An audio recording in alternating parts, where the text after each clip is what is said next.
Ronnie Taylor, and I'm here with Jay Kornegay of the LVH Sportsbook. Now I'm going to ask you, rather than announcing what you do, tell me what you do here. No, it's really long. What do I do? I do a little bit of everything. You know, I'm an administrator, I'm an odds maker, I'm a bookmaker, I'm a philosopher. Ah, that's a good yeah, one. but it's a little bit of every. Yeah, no, it's a little bit of everything. And how long have you been here? I've been here at the LVH now for just over 10 years, and now I've been in the business for about 27 years. So being here for 10 years, you've seen 10 Super Bowls come and go. That's your favorite time of the year? No. No, really? What's your favorite time of year? Oh gosh, Ronnie. I would assume you know what? It was Super Bowl. Well, you know, when my team's in it, you know, I'm from Denver. I love it. I've been in the business for now. I'm going to be in six of their 7 Super Bowls. I've been in this business. Yeah. Okay. And sometimes it's very difficult when your team's in the Super Bowl and you got to root against them. But all the previous Super Bowls, I was able to actually root for the Broncos because we needed the Broncos. But just gave away his favorite team. Yeah. But this year's going to be a little different. You know, it looks like we're going to need the Seahawks, so yeah. I'm going to be a little torn. You know, I'll probably still root for my Broncos, but the book's going to need the Seahawks. You're torn because the book likes the Seahawks, but you like the Broncos. Well, I'm torn because my favorite team is the Broncos, but most people are betting the Broncos, so the book needs the Seahawks. So I think it'll be a win-win. But yeah. So it's like right now, you know, we still have about, I don't know, 70 to 80% of the handle still to come. Yeah. So that might change a little bit, but for the most part, I think this decision for most books it's going to be a very small one, even though we saw the line run a little bit. But that was so early in the game that we didn't really take in a lot of money there.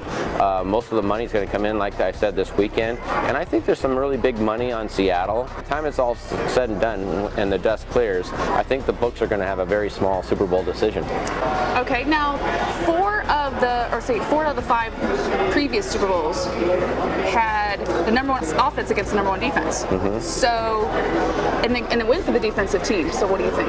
Do you think that's going to happen? Yeah, I've heard that, you know, but I think that's a little misleading. I know that I think that this is the 5th time, something like that, that the best offense is the best defense, and the defense has won. Yeah, defense has won 4 out of 5, right? And I know. So a lot of people. I mean, that's one of the reasons why, you know, people like the Seahawks because they have the better defense. But the NFL is changing. You know, this is a kind of an offensive league now, and even over the last couple of years, you know, we've seen this transformation into like defense win championships. But now everything's offense, and what happens? I think, you know, we might see it this Super Bowl, but I think the offense might have the advantage now, just because the way they referee the game, the way they call the game, the rule changes. They're all favoring the offense, so it's going to be interesting to see how this happens. But if I hear that a lot. Yeah. Oh no, the defense always wins when it's the offense. And it might, because it's really, really close. I mean, these two teams are so close. You know, it's basically a pick-em game. Yeah. But if you look at some of the 4 teams that had the best defense that won those Super Bowls, also had really good offenses too. It's not like they had bad offenses. Right. Those teams are really good. Yes. Okay, so now you guys have over 350 prop bets. Mm-hmm. Is that a record? That is a record. Yeah. Sounds like a record. It's a lot of work, and a lot of work. It is a lot of work, and I gotta shout out to my team, Ed, Jeff, Chris. Those guys just do a tremendous job. Couldn't do it without them. And we started working on these a couple of weeks ago, and once the 2 teams were determined, we basically locked ourselves up at one of the houses here. Yeah, off the strip. You know, it was one of those rituals where we just we don't talk to the outside world for 3 days. We ordered pizza, had sandwiches, we had some beer, and we had a good time. But it was a long process. But crunching all those numbers. Over 350. Yeah. So which prop bet is getting the most action? If I were to say right now, we have a proposition bet with Percy Harvin, who's been out the last few games. He's coming back for the Super Bowl. Just a dynamic player. player, a great weapon, and I think he might be the X factor in this game. We had a proposition up, will he have a rushing attempt, yes or no? And the yes was a slight underdog at plus 105, but all these sharps have bet it all the way to minus 205. So that's one of the bets that is receiving a lot of attention. Yeah. Okay. And as far as the general public, they always love this bet early, and that's whether or not both teams will make 33-yard field goals or both of them make 33-yard field goals or longer in this game. And it sounds obscure, but they love that prop, and those are two of the more popular props at this time. I'm thinking about doing a prop bet myself. It'll be my first one. Really? And which one? I don't know. Coin toss?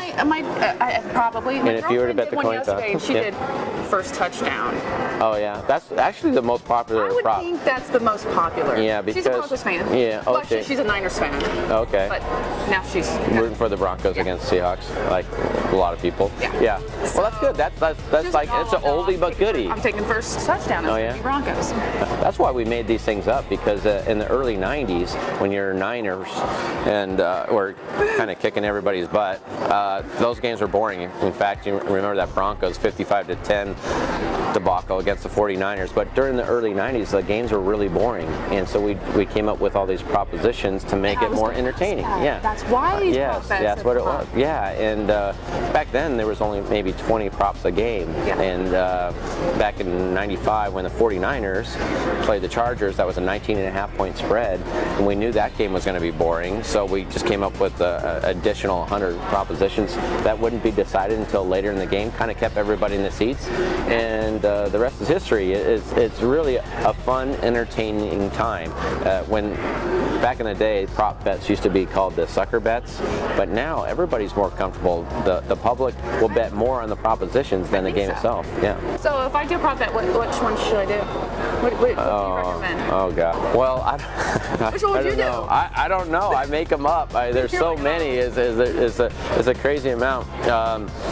You know, I mean, one of the more popular bets is will either team score 3 straight times without the other team. That's a good one. I like that. You know, and that's an ongoing thing that you can just kind of root for, and it happens more times than most people think. But that's kind of an ongoing prop that even if you don't have an opinion on the Seahawks or the Broncos, you can just bet that prop and you can have action pretty much throughout the entire game. So that's a great one for someone who's not really rooting for either, but they want to watch the game. That's right. And have a good time. Right. And that's the same. It's like betting a total. If you don't have an opinion on the game itself, you don't prefer either team, you can bet the total over under 47, and which a lot of people do. And you can just root for that. Most people come in here, Ronnie, and root for things to happen. So they usually bet yeses, and they usually bet the overs, and that trend continues this year. As if I scour through all the propositions, most of the tickets are on the overs and the yeses, and we expect to have a landslide of those come in the next couple days. Beautiful. Well, thank you so much for the lesson on prop bets, which I learned a lot on prop bets, and I'm probably going to go place that one myself. All right. Well, good. Good luck. Enjoy the game. Thank you very much. Thank you.